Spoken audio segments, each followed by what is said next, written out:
George, to move the motion. Thank you, Sir Christopher. I appreciate that introduction. So I'm delighted to have secured the opportunity to debate the issue of the regulation of holiday and second homes in Cornwall and on the Isles of Scilly. And it's worth simply emphasising at the beginning that this is not about the politics of envy, it's about the politics of social and housing justice.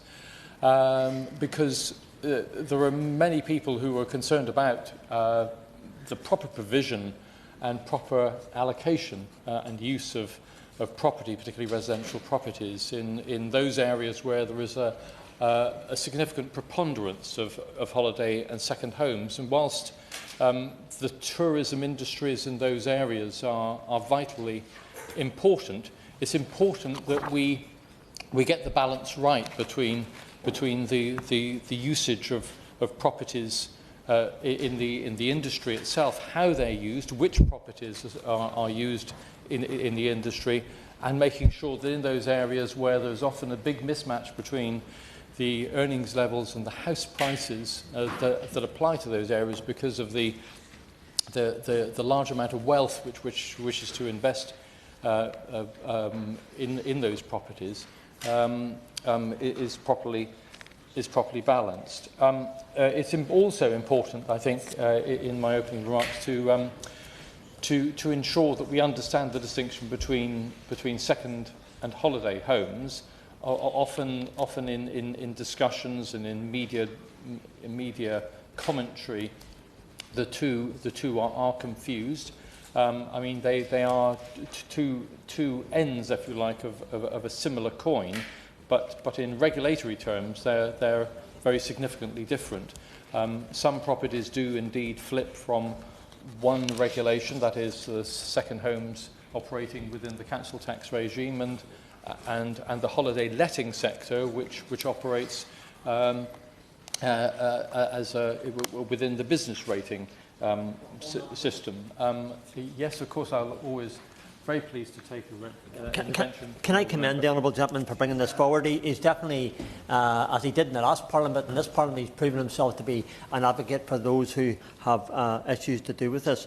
Does the honourable member not agree that whilst we need to make most of our tourist potential, and we should do, we seek to do, as we seek to do in the incomparable Ards Peninsula that I represent, there's also a fundamental need to have a housing stock available for people to live in and raise their children without being outpriced due to second home demand. Indeed I do, and I'm grateful for that intervention in emphasising the points which I'm sure many of those here today will wish to make. That although we're talking about Cornwall and the Isles of Scilly specifically in this debate, I mean, clearly it does have a wider impact across the country as a whole. It's important perhaps to take this in context, that in Cornwall and the Isles of Scilly over the last decade, when one looks at the variety of different variable tax incentives which are currently available to particularly the holiday letting sector, for example, over £500 million, that's £500 million of taxpayers' money, £500 million, over £500 million of taxpayers' money has been handed out to holiday homeowners in Cornwall alone, under small business rate relief systems, under furnished holiday lets, and indeed, perhaps most scandalous of all, because they were entitled to small business rate relief, all of those properties being entitled to COVID aid as well. £20,000 to each one of them for not very good reason. So the latest figures in Cornwall show that there are nearly 14,000 second homes and over 11,000 properties registered as short-term lets as far as businesses are concerned. And the most recent trawl through the larger of the holiday letting website show that there are nearly 22,000 active listings. That's those that are recorded on an initial trawl, but we know that actually doesn't represent the full scale of the holiday lets that are currently available. I'll gladly give way to the honourable member. Yes. Chair. Thank you for the honourable member for giving way. I just wanted to mention and ask him whether in his discussions with public sector, with private sector, with voluntary sector, is there a higher imperative across the whole of Cornwall to deal with our issues of holiday and second homes? Because in my experience, there is nothing higher than the priority to get a grasp of the challenges that we are facing that impact not just coastal areas, but also have impact on towns in the middle of Cornwall, because people are moving from the coast into inland towns. Yes, the honourable member is absolutely right in the sense that if we are on the one hand trying to address the desperate housing needs of local families, and we have in excess of 20,000 families on the local housing register, and we know that that's merely the tip of the iceberg, and the needs are a great deal more than that. That if we're addressing that issue, if we're not also recognising that a lot of local families are being evicted from their private rented accommodation to make way for yet more holiday lets, then I think we're failing to grasp the full picture. So the honourable member makes a very, very strong point. I mean, I acknowledge that, of course, this is very important part of the Cornish economy, but it's also worth noting that when one's looking for accommodation in a place like Cornwall and the Isles of Scilly, actually the hotel and guest house sector is actually just as, if not more important, in the sense that that sector is competing with the holiday letting sector without many of the incentives and benefits which the self-catering sector enjoy. For example, very many of them are operating above the VAT threshold, whereas those in the holiday letting sector, if they take it down to a single property, do not. And of course, they face many other regulations as well. Of course, I'm glad to give way to my honourable friend. I thank my honourable friend for giving way on that particular point, because I just wanted to ask him whether he agrees with me that the issue of second homes and indeed holiday homes also have a big impact on the hospitality sector, because they find it difficult, especially in places like Cornwall and the Isles of Scilly, where there is limited accommodation, to find accommodation for their staff, which makes it difficult for them to actually run their businesses. Well, absolutely the case, and as my old friend knows, she's a visitor to the Isles of Scilly, that is a very significant problem in that you can't commute to work to the Isles of Scilly, for example, and it's very difficult to commute to work if you're providing those kind of jobs, in many of the coastal areas around Cornwall. And many of them find themselves living in very informal settings, including caravans and other settings, because there is nothing else available to them.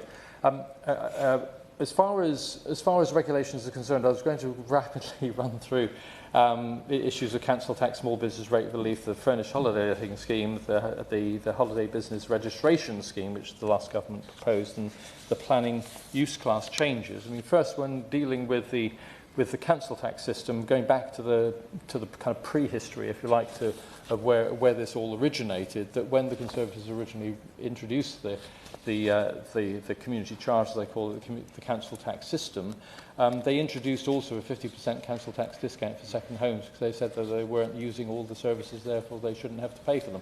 On the basis of that justification back in the 90s. And when I was first elected, I will defray. Very quickly. Thank you. Just to say very quickly that you mentioned some of the solutions there. Would it not be that the honourable member mentioned some of the solutions there. Would it not be a good idea maybe to consider giving some sort of suite of powers to a local authority to be able to pick and choose which of those would suit that local authority in those particular circumstances? Yes, and I'm grateful to the honourable member for that intervention. Indeed, she anticipates something which I'll be coming on to in a moment.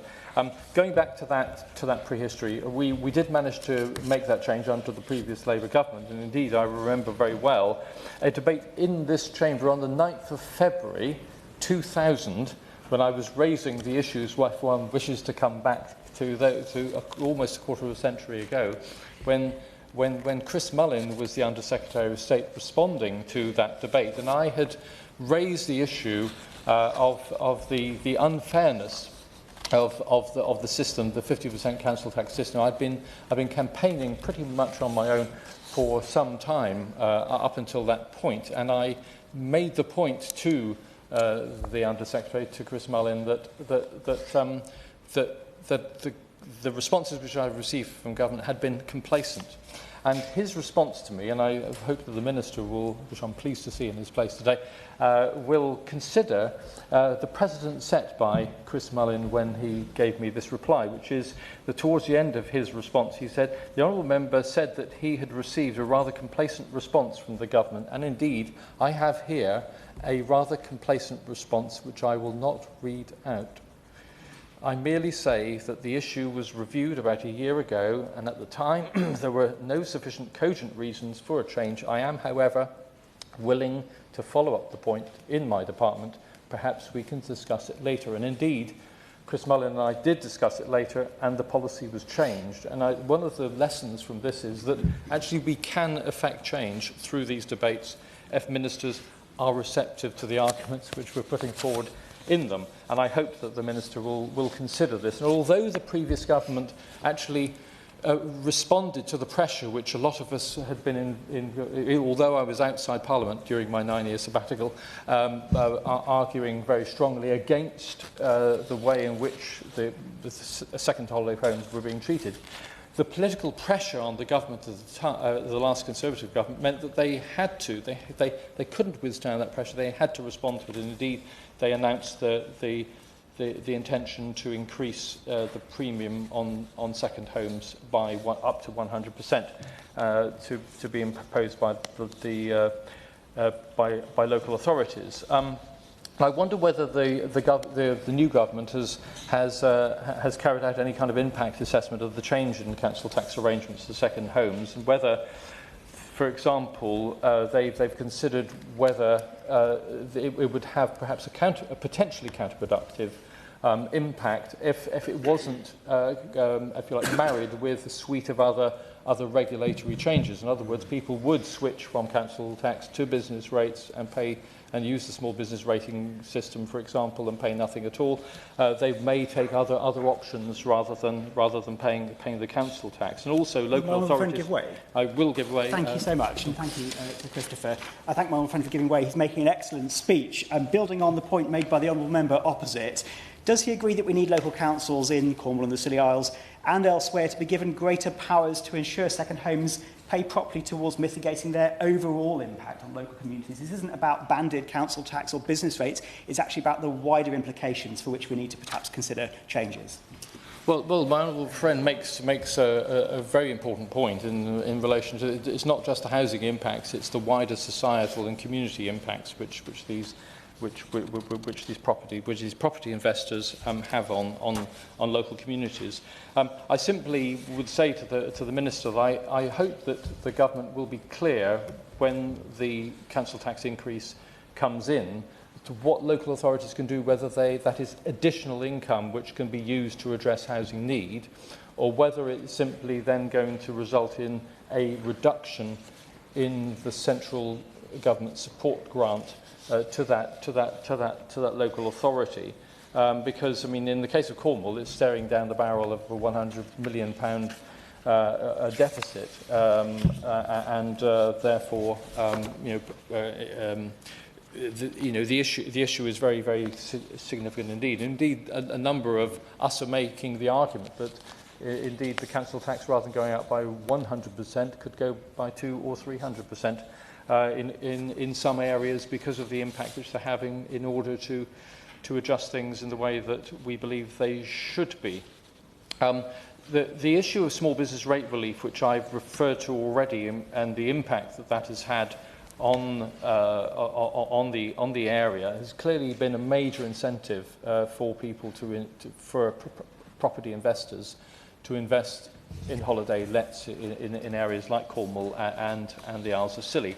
And although this system is due to expire, the small business rate relief system is due to expire next year, I'd be interested to know whether the Minister to be clear about what the government's plans are of the future. No doubt there are pressures from that sector to reintroduce a similar rate relief.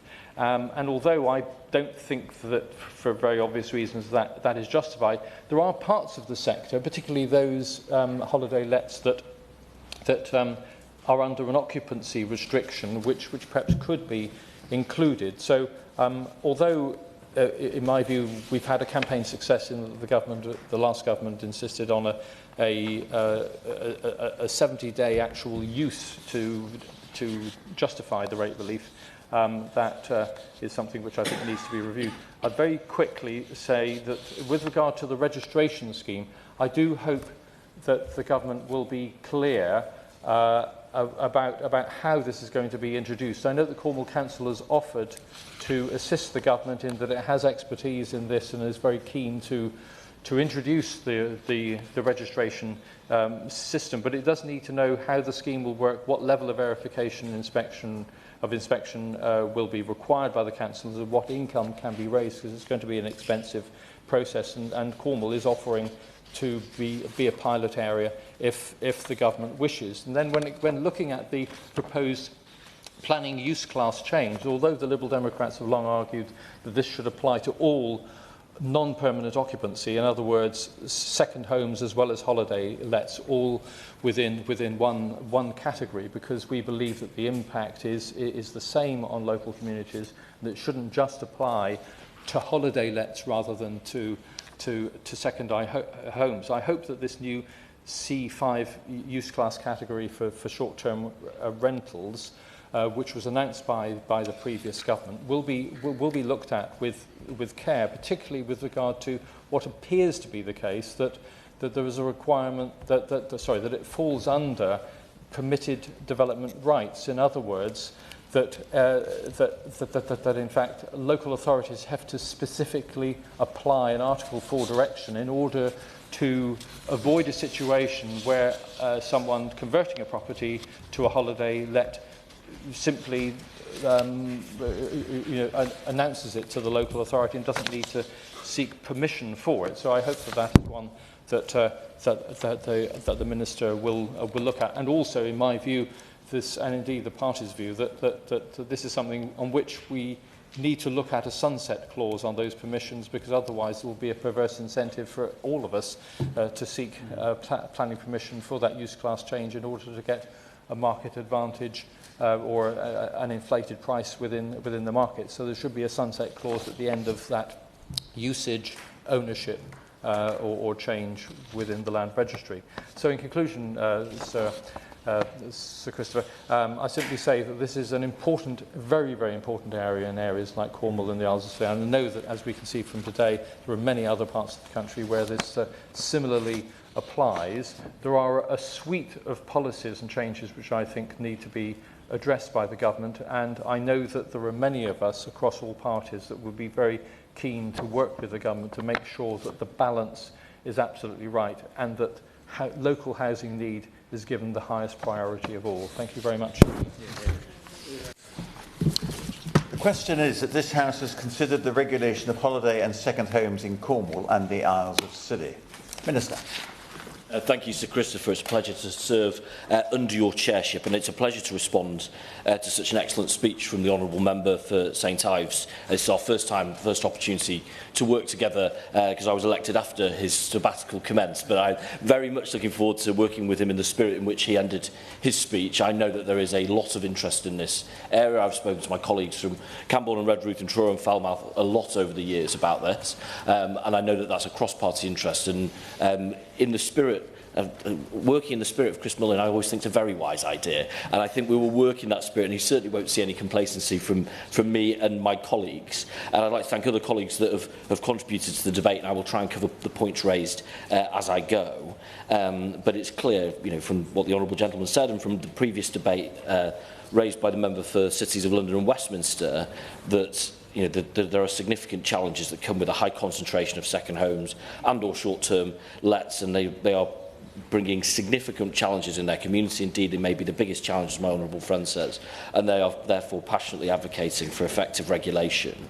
And those who, and I hope this is seen as a virtue, not least because we are a new government, but those who have followed the debates on this issue will know that we are considering and actively considering the best course of action to help local authorities. I'm going to talk about some of the things we are doing now, but as I say, it's in that spirit of wanting to make sure that we go further. I actually haven't read that debate from 24 years ago. I will confess to colleagues that I will, if I'm watching TV on a Saturday night, I will read old debates. I love the old transcripts. It's amazing to see perhaps how some of the debates evolve, but also there is always excellent content that perhaps one could pass off as their own.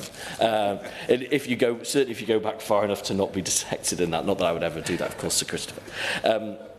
And of course, this bumps up against a housing crisis with years of low house building, rising interest rates, where home ownership is unattainable for many people. You know, that is a core mission of this government to address that challenge. But we know that it becomes, therefore, even more acute in places like Cornwall and the Isles of Scilly and other coastal, rural and urban communities where these issues are exacerbated by the proliferation of second home and short-term lets. And we know, and I think there's no doubt that Cornwall and the Isles of Scilly are undoubtedly some of the most beautiful areas, not just the country, but in the world, and therefore are popular for choices for tourists. But that has real consequences for local residents, whether it's high prices relative to earnings, again, pushing people out of either the choice of home ownership or having to leave their community, or a stretched private rented sector where there's significant pressure on local economies, families and communities, and steadily growing housing waiting lists. And the Honourable Member for Chelmsford talked about the kind of self-defeating cycle of this, and I think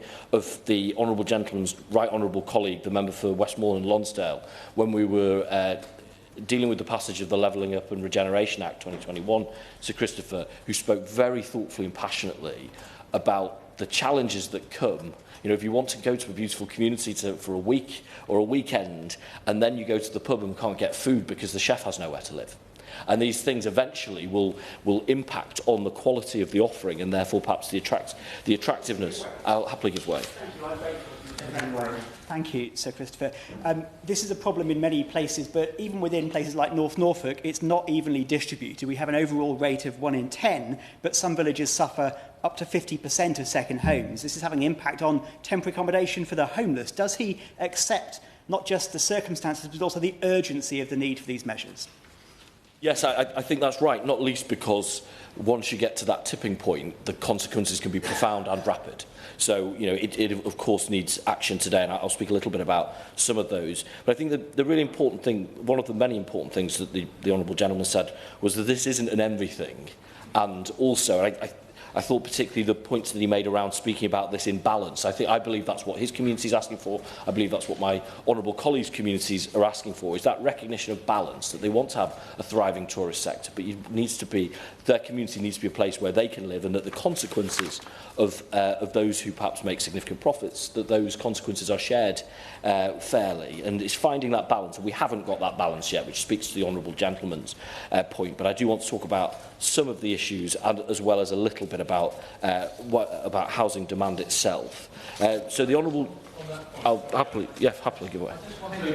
To re-emphasise that in fact many of those people who own second homes in Cornwall actually make a very significant contribution to the local community, and indeed a financial contribution, because they do recognise that there is an impact as a result of the privilege which they have. So, as I say, the fact that this is not about envy, and I know that a lot of those who own second and holiday homes are conscious of the impact that they have. I think that's an excellently made point. I always wonder in these debates which are the ones that are attractive to people to watch online. I suspect this might be one, and I hope they've heard that message too, that what we're talking about here is finding that fair balance. And I think there is a balance to be found in there, but I think we would all agree at this point, Sir Christopher, that we haven't found it as of yet. So I'll give one up.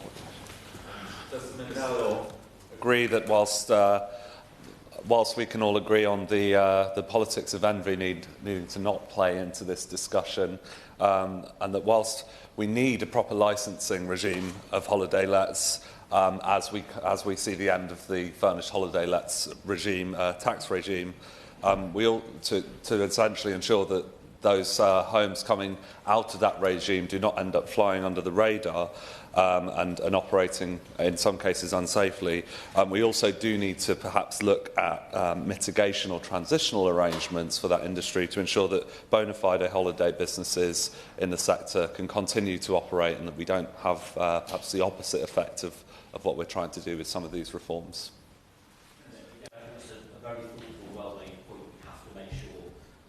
Through the consequences so that we don't have those unintended consequences that themselves could do significant harm. So I'm going to come to the furnished holiday lettings regime shortly, but I just wanted to talk about register because the honourable gentleman made the very kind offer of help from Cornwall, which has been heard and I will certainly raise with colleagues, because we know that the lack of data and often what the data can tell us, as the honourable gentleman says, can create challenges, and we need to get to that point of having that registration scheme. And that scheme is being led by the Department for Culture, Media and Sport, but of course we are working with them in that process, and they are working at pace to operationalise it as soon as possible, but making sure that it actually works. And I can update colleagues to say that it's currently in the initial phase of digital development, and that's enabling us to test and refine possible options for design and delivery. We know there is eagerness, and we will update the House as soon as possible. But again, that very kind offer has been heard by myself and by officials. On tax, I mean, it's a sadness to make a debate about beautiful parts of the world about tax, but I'm afraid tax is an important part of this. We've made the commitment from April next year to end the furnished holiday lettings tax regime. I think that will be welcome. That takes away certain advantages that incentivises short-term letting rather than long-term letting. We think that's the right thing to do. The premium, as the honourable gentleman says, of up to 100% on second homes will come in from next April. Discretionary power, but I think that local authorities will be keen to use it. The honourable gentleman talks about going further. I mean, he might have to let us have a go with the scheme as is first before we do that, but we are mindful in Wales, for example, they're up to 300%. So we, of course, will look and see the impact of that. And that money is there to be spent on local services to address the point that the honourable gentleman made. And we are conscious that colleagues in this place and beyond still think we could go further, and we are looking at the tax treatment and keeping that under review, and we will consider what additional powers local authorities may need. But given that we have new and novel powers in this space, I think it's handy for them to be used. Yes, briefly, because we are running out of time. Thank you, Minister. Does the Minister agree that the issues of second homes and holiday homes faced specifically in Cornwall and the Isles of Scilly are not necessarily uniformly faced across the entire South West, and that the role of the local authority in dealing with this issue, if they have the powers to do so, is absolutely key? Yeah, that is very much my worldview, and I think that colleagues will see in my time in the department, my emphasis is on getting the right powers and resources to communities to use in the way in which they know will work best, because colleagues in this room, are experts on Cornwall in a way that I'm not, so I see my responsibility, as I say, to give them the tools to do that. On the concern regarding trying to game the heightened council tax payment system, there is criteria in that around the days in which it has been previously let out for holidays. So we're going to monitor whether or not that criteria delivers that, but we are mindful. The honourable gentleman also talks about small business rates relief, and I'm afraid he would not, in the spirit of our new working relationship, want me to be smited down by the Chancellor just 7 days before a fiscal event, so I'm afraid he may have to wait with that. And he mentioned also people being removed from their homes in order for them to be let out. And again, I think that's why, and I'm sure we're going to get significant cross-party support around the Renters' Rights Bill, particularly around ending Section 21 no-fault evictions, but giving those balance and that protection to renters, I think, is important everywhere, but clearly is important in his community too. And we know, Sir Christopher, we have to increase supply as well. We have made significant commitments by which this government will be measured around the building of new homes, around unblocking stalled housing, around new towns in the fullness of time. We want this country to be a place where people can own their home if they wish to, where they don't have to leave their community in order to do so. And I would appeal, and I'm sure colleagues will, to work with their local authority around their local plans to make sure, again, that is a thoughtful and sensitive one that understands their community too. So in conclusion, Sir Christopher, this is an exceptionally important issue. This is one that clearly is changing the character and creating challenges in some of the, most beautiful parts of our country and indeed, as I say, the world. We as a government we want to work with those communities to find that right balance. I think that's been very much the theme of this debate. And I've mentioned some of the things we're doing already, but we are very much committed to working with the honourable gentleman and colleagues across this House in order to do so. Thank you. I didn't wish to take time out of this short debate, but can I remind members of the rules of behaviour and courtesies in the House of Commons issued by Mr. Speaker at paragraph 31. It says, men are expected to wear a tie. Order, order. This sitting is suspended until 2:30 p.m.